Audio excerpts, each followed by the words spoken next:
How is it going, guys?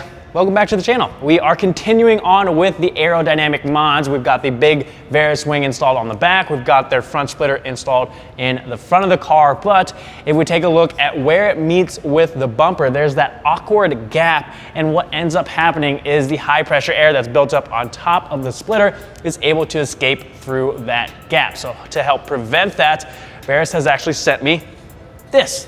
This is their air dam, their new air dam for the FRS. They have had one for the BRZ for quite some time now, but not one made specifically for the FRS. So basically what this does is it sits in front of the bumper like so, blocking off that gap so the high pressure air isn't able to escape through it, therefore making our splitter more efficient and giving us more downforce.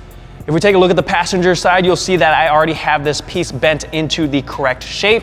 I also laid down some painter's tape on the splitter itself and traced the air dam with some permanent marker. That way, once I have the splitter off of the car, I can just lay this down into place, mark off the holes and get them drilled, and then we will get everything reinstalled. So I just need to do that on the driver's side, and then we can take the splitter off.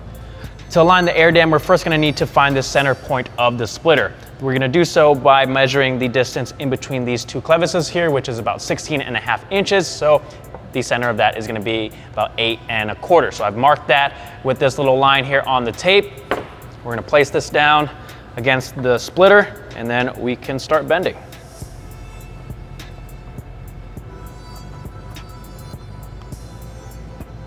For those of you who are wondering how I'm bending this, I'm just using the edge of a table here that's kind of rounded off. You could probably do it with a sharper edge, but it might be a little bit more harsh. But essentially, I just press down on the edge where I want it to bend, and that makes a nice sweeping curve. And then I just bring it back to the car and test it out and keep going. I've got the first bend, I believe, where I need it to be. So let's just test fit this real quick. Like so. So that looks pretty good. Now I just need to go around this corner here. For that sharp corner around the edge of the bumper, it's a little hard to do on the edge of the table, so we're gonna be using this handle of the cabinet instead. This makes for a nice rounded edge. You can also use probably a wire shelf. I did that on the last one, but I think this is gonna work a little bit better.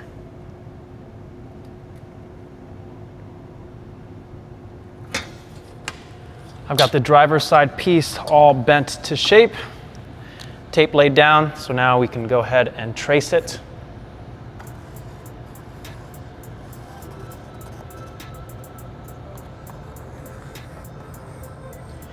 Once we have that traced, we can take the splitter off and start drilling some holes.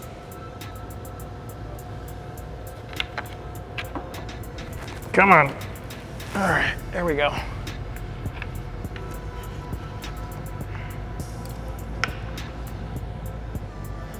I got the splitter off and the passenger side done here, so we can work on the driver's side. So we'll just line this up, and then I've got my center punch to mark the holes before we go ahead and drill.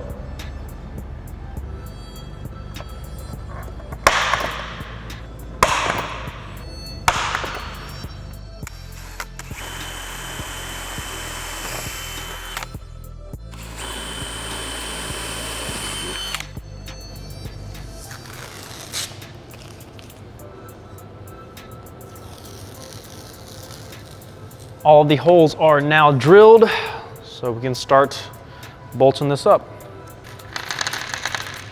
Now we're not gonna tighten anything down just yet until we get it on the car, except maybe the bolt that holds the two pieces together.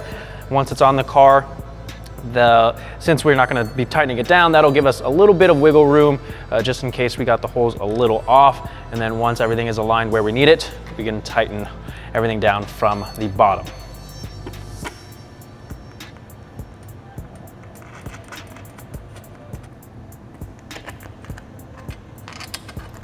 All right, we've got the air dam installed. Now you guys can watch me struggle to put the splitter back in place. I honestly don't know how I'm gonna do this. Nope, I need help. Hey, that worked. Okay.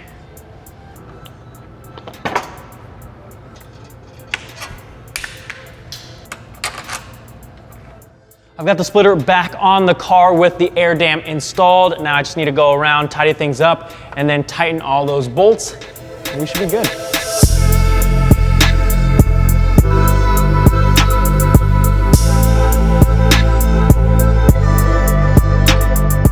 That pretty much wraps it up for this video, guys. It wasn't too difficult of an install. The hardest part was probably getting the splitter off and back on the car, but now I know I'm doing everything I can to maximize the efficiency of that splitter. And it also hides my beat up bumper, so that's an added plus. A huge shout out to Verus Engineering for allowing me to be one of the first people to test this. And if you guys want to pick one of these up, I'll drop the link down in the description. I cannot wait to get this car back out on the track now that I've added some of these aero parts. I'm really happy with how this car is turning out. If you guys want to follow along, hit that subscribe button. I still have tons to do and lots of events to attend. So with that being said, thank you guys for watching, and hopefully I'll see you guys in the next one.